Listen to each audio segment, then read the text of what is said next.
Please like and subscribe. Hello, स्वागत है आज की वीडियो में। और आज हम लोग बात करने वाले वन प्लस 15 और वन प्लस कंपनी के बारे में। तो कि मेरे पास डिवाइस तो है नहीं, तो वन प्लस 15 की ज़्यादा बात नहीं होगी इस वीडियो के अंदर।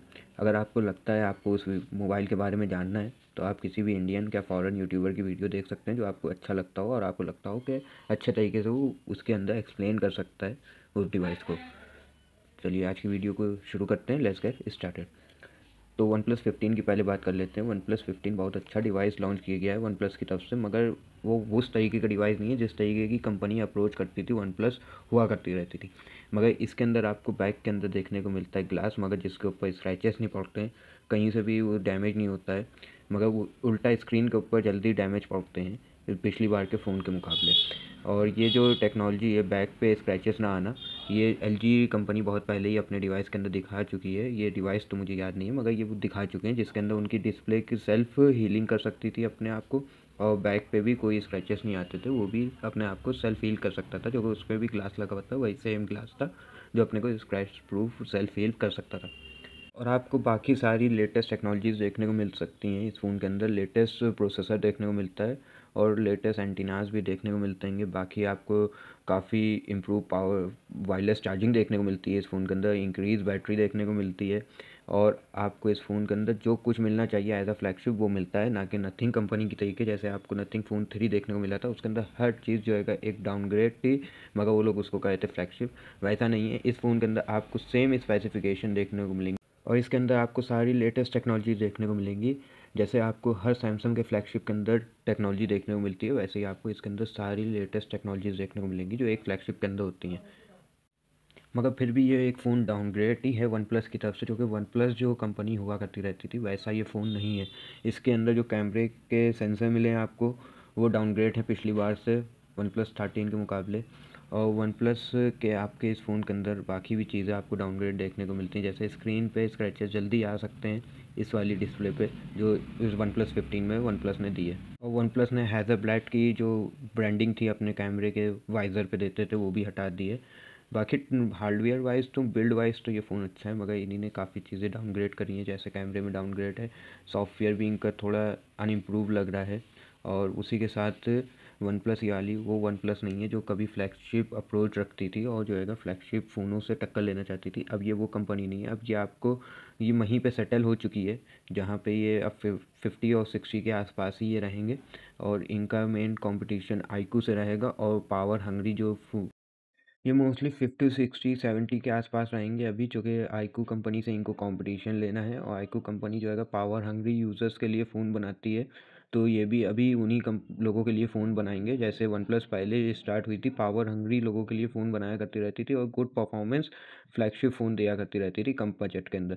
तो वैसे ही फ़ोन ये दोबारा बनाएंगे, जो कि आईक्यू से कंपटीशन इनका काफ़ी बढ़ रहा था और इनका कोई अच्छी रिस्पांस भी नहीं मिल रहा था इनको फ्लैगशिप अप्रोच की तरफ जाते हुए। तो इन्हीं ने अब यही दोबारा से स्ट्रैटेजी अपनाई अपनी, जिसमें जिसमें ये पावर हंग्री स्मार्टफोन बना यूज़र्स के लिए स्मार्टफोन बनाएंगे और जिसमें उनको काफ़ी सारी अच्छी परफॉर्मेंस, अच्छे फ्लैगशिप डिवाइस जैसी परफॉर्मेंस देंगे। और आपको न्यू लेटेस्ट टेक्नोलॉजी भी मिलेगी उन डिवाइसेस के अंदर, जिससे आपको ऐसा भी ना लगे कि सिर्फ आपको प्रोसेसर मिला है, आपको काफ़ी अच्छी टेक्नोलॉजी भी मिलने वाली है उस फ़ोन में जो लेटेस्ट होगी वो।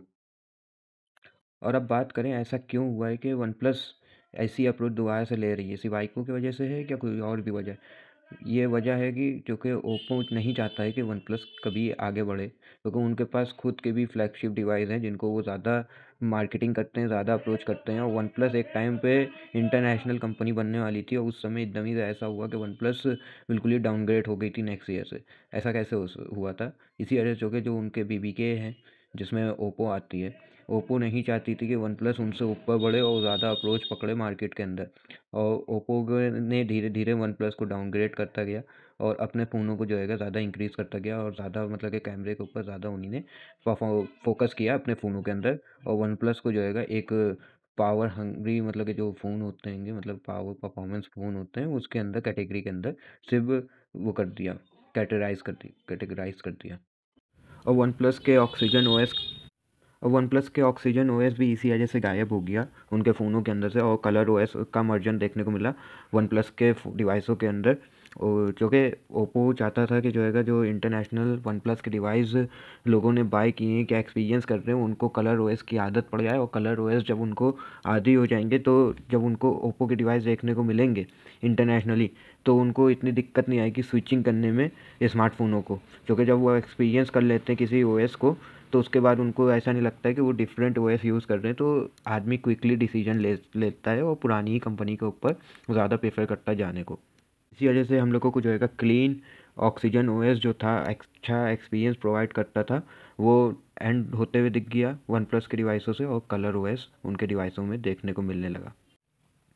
तो ओप्पो ने देखा कि वन प्लस जो है इंटरनेशनली अच्छा परफॉर्मेंस कर रही है और ग्लोबली भी जा सकते हैं, ओप्पो भी जा सकती है, तो ओप्पो ने सोचा कि वन प्लस ही क्यों, हम अपने डिवाइसों को ज़्यादा मार्केट करते हैं और अपने डिवाइसों को ग्लोबली लेके जाते हैं, उनको ज़्यादा मतलब वैल्यू देंगे।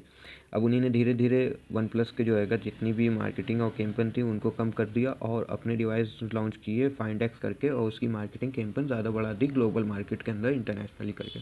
तो अब उसके अंदर वन प्लस कभी वो पीक पकड़ ही नहीं पाई जो कंपनी पकड़ सकती थी, इसी वजह से कालपे ने भी जो है अपने को पीछे कर लिया कंपनी से, और जो है कंपनी से हट गए और उन्हीं ने नथिंग फाउंड कर ली। मगर नथिंग भी आपको ज़्यादा लग रहा नहीं है कि वन प्लस जो उन्हीं ने छोड़ी थी उससे कुछ हट के कर रहे हैं, वो तो फ़िलहाल अलग टॉपिक है।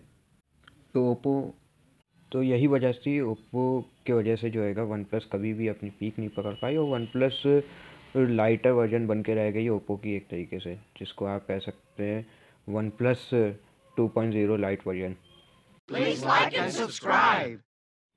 चलिए मिलते हैं नेक्स्ट वीडियो में अगली बार। Thank you for watching, bye.